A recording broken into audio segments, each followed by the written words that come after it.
The winter storm had turned the small frontier town of Red Hollow into a frozen battlefield. Snow covered the wooden streets, the wind screamed between the old buildings, and travelers rushed inside the warm glow of the town's only hotel, hoping to escape the deadly cold outside. Inside the crowded frontier inn, cowboys sat around wooden tables, miners shared stories, and travelers enjoyed hot meals beside the fireplace. The smell of fresh bread and warm stew filled the room. But while everyone inside was eating, one woman stood near the entrance holding the hand of a young boy who looked like he had not seen a proper meal in days. Her name was Clara Whitmore. Her clothes were covered with snow, her face showed exhaustion, and her young son Eli could barely keep his eyes open. The room slowly became quiet as people noticed them. Clara looked around, hoping someone would offer help. But one by one, people looked away. Some were too busy. Some were afraid of getting involved. And some simply believed her problem was not theirs. Clara swallowed her pride and walked toward the counter. Her voice trembled as she spoke. "Please, my son and I only need a little food." The owner looked uncomfortable. "I'm sorry, ma'am. We have rules. No money, no meal." Clara lowered her eyes. She had heard those words many times during her journey. No money. No help. No place to go. Eli held his mother's hand tighter. "Mama. I'm not hungry," he whispered. But Clara knew he was lying. A mother always knows. She turned away, trying to hide her tears. Then a voice came from the corner of the room. "Bring them a meal." Everyone looked toward the speaker. A lone cowboy sat near the fireplace. His name was Caleb Morgan. He was known across Red Hollow as a quiet rancher who rarely spoke unless necessary. His weathered face showed years of hard work, but his eyes still carried kindness. The owner hesitated. "Caleb, are you sure?" Caleb reached into his pocket and placed his last few coins on the table. "Give them whatever they need." Clara looked shocked. "You don't even know us." Caleb looked at Eli. No child should sit hungry while others are eating. Those simple words changed everything. Eli was given a warm bowl of stew and fresh bread. At first, he ate slowly, almost afraid the food would disappear. But soon, his hunger took over. Clara watched her son eat, and tears filled her eyes. Not because she was sad. Because someone finally cared. After the meal, Caleb noticed something strange. Clara kept looking toward the hotel windows. Every time the door opened, she became nervous. Every sound of footsteps made her tense. Caleb had lived long enough on the frontier to recognize fear.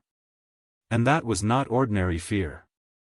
That was the fear of someone running from the past. Later that night, as the storm grew stronger, Caleb approached her.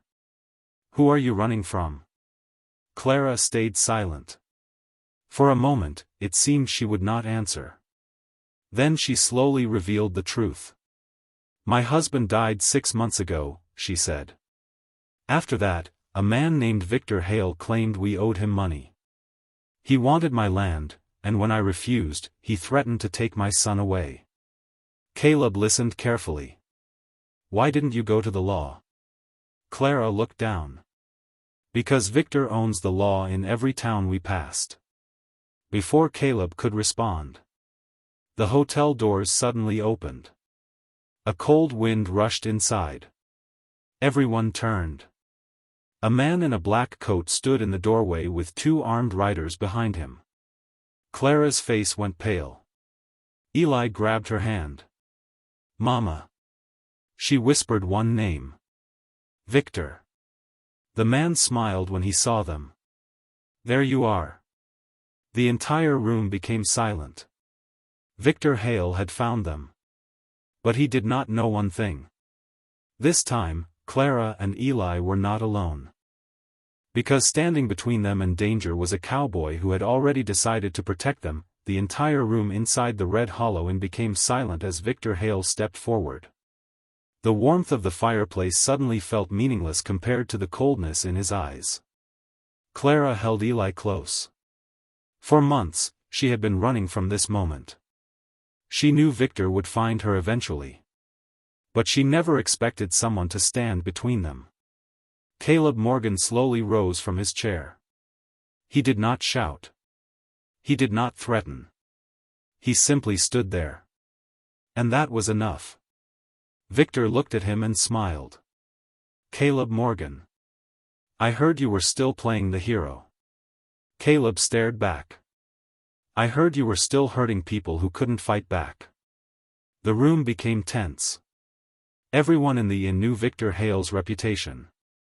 He was a powerful man with money, land, and influence.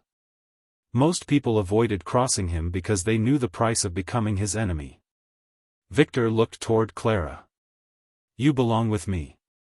This little escape is over.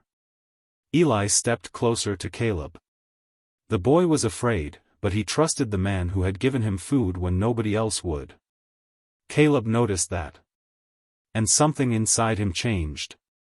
Years ago, Caleb had lost his own family during a harsh winter. After that pain, he built walls around his heart. He convinced himself that caring for others only brought more suffering. But looking at Eli, he remembered something he had forgotten. Sometimes protecting someone was worth the risk. Caleb looked at Victor. She stays. Victor laughed. You think you can stop me? Caleb replied quietly. No. Everyone looked surprised. Then Caleb continued. But I know people who will. The next morning, the story spread across Red Hollow. The quiet rancher had challenged Victor Hale, the man everyone feared. Many people thought Caleb had made a terrible mistake. But something unexpected happened. People began coming forward. A farmer revealed how Victor had taken his land through unfair deals. A worker admitted Victor had threatened him. Another family shared how they had been forced to leave their home. Slowly, the truth about Victor Hale started coming out. He was not powerful because he was right. He was powerful because people were afraid. But fear disappears when people stand together. Meanwhile, Caleb helped Clara and Eli reach safety at his ranch outside town. For the first time in months, Eli saw a place where he could feel like a child again. He ran through the fields. He watched the horses. He smiled. And Caleb realized the empty ranch that once felt like a reminder of his loneliness was becoming something else. A home. But Victor was not ready to lose. One night, he arrived at the ranch with his men. The sky was dark. The wind was strong. And the old frontier was about to witness a final battle between greed and kindness.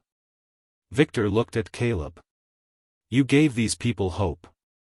Do you know what hope costs? Caleb stepped forward. Everything. Victor smiled. Then you'll lose everything. Caleb looked back at the cabin. At Clara. At Eli. Then he looked at Victor. I already lost everything once. He paused. I'm not afraid anymore. The confrontation ended with the truth finally coming to light. The evidence Clara carried from her husband's old documents proved Victor had been using lies to steal land from innocent families. With the town standing together, Victor Hale's power collapsed. The man who once controlled everyone was finally forced to answer for his actions. Months later, spring arrived in Red Hollow. The fields around Caleb's ranch turned green. The cabin that once held only silence was now filled with laughter. Eli helped Caleb with the horses every morning. Clara planted flowers outside the cabin. And Caleb, the lonely cowboy who thought his story was already over, discovered a new beginning. One evening, Clara stood beside him watching the sunset. Do you remember the night we met? She asked. Caleb smiled. The night you walked into that inn? She nodded. I thought I was asking a stranger for a meal. Caleb looked toward the cabin where Eli was laughing. And what did you find? Clara smiled. A home. That night in the Frontier Hotel, a hungry mother and her son walked in with nothing. No money. No hope. No place to go. But one cowboy decided that kindness was worth more than comfort. And because of that choice, 3 broken lives became one family. If this story touched your heart, like this video and subscribe to Meaningful Frontier for more emotional Wild West stories of courage, hope, and second chances. The end.